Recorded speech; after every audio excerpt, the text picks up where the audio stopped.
Hello all, I am coming to you from the gardens. It's a weekend and it is a beautiful day. It's actually very warm today and I'm going to be doing a very short video. And a lot of people are looking at me right now, so but I'm gonna soldier on because I'm an experienced vlogger. Anyway, no, I just wanted to touch on a quick topic because, as you know, I was born and raised in South Africa from the African culture, and I am Xhosa. And so I wanted to talk about why in Africa we don't have, number one, street kids, and number two, old age home. Okay, so the reason why we don't have street kids is because our culture is a very communal culture. If, let's say, a child lost their parents or they lost their their relatives, they could always be absorbed into the extended family, and that is because we have what we call clan names. Okay, and basically a clan name is an extended family. It's a group of families that share the same clan name, not necessarily the same last name. That means that they have common ancestry. So if you share the same clan name as a group of people, you are considered family. So what would happen is, if you lose your parents, you would basically be, your parents cannot afford to take care of you, that kind of thing, you would be absorbed into the extended family, either using the clan name, and if no one is available or is able to help you within that extended family, then they will look at other families that are related to that extended family. That is why we didn't have street kids. And also, grandparents play a huge role in African culture. If you're young and unable to take care of your child, the grandparents would step in. It happens here in America as well, but in our culture it's something that's very normal. The grandparents tend to accept it, and the young person also accepts it, and they can go on and basically try their best to make their lives better, while they have an opportunity with the parents taking care of the child. I am a prime example of that because I had my daughter when I was very young, and my parents and my husband's parents stepped in, and they were able to help us and allow us to finish college and also be able to be in a position to provide for our children. So that's the reason why really we don't have street kids. It's not because we don't have streets in Africa, which is a big joke, but it's because we have very strong extended families. Your nuclear family is almost not your family. If you don't have a father in your life, you will have a very strong influence of fathers that are around you.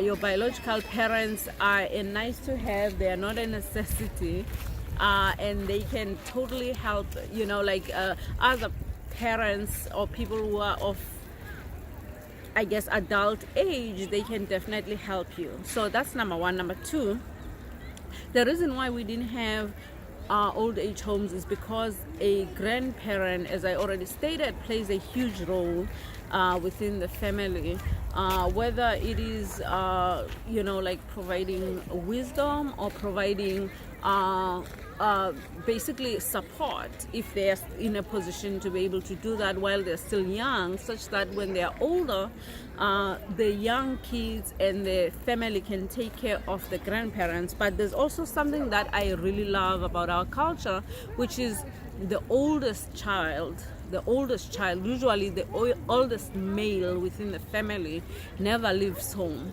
They remain home. They bring their wife here in the family home.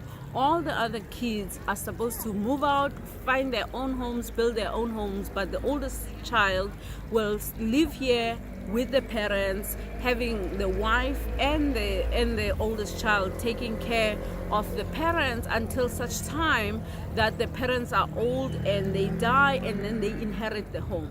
That actually allowed for what they call generational wealth to remain in the family, because that young man didn't have to go out and buy their own house and basically creating debt and all those things that would basically steal their wealth. So they use their energy to make sure that they take care of the parents, so the parents never needed to go to an old age home because of that. And that's a total, I think, difference. Actually, it used to be like that, I think, in the Western world as well. But with capitalism, everything, isolation is key to capitalism. You are supposed to be isolated so you can be exploited. So if children are not taking care of the parents, then you have to create old age homes, and people pay and basically leave their wealth into taking care of themselves in their old age. So I totally love that about our culture, and that's something that the world can learn from, and we can learn from it as well, in how to maintain generational wealth and not feel ashamed that, you know, like your oldest child especially is at home. That's totally fine. They can move out. Nowadays I understand things are different. We live in a different total time, in a totally different time, and therefore it is totally understandable if your child moves out, but it's okay for them to one day come back and take care of the parents and then inherit the home. They will be left with something, and they can use that money to do other things, like, you know, put their kids in good schools, that kind of thing. So I just wanted to share that, and hope that you guys can advise me and share your own cultures, how you deal with old age, because I think it is something that I truly appreciate about our culture. And as I get older, I appreciate more the wisdom of our culture, even more. But anyway, thank you so much, and I hope you like the video. Let me know, comment below, and don't forget to like, share, and subscribe. And there's Mr. E.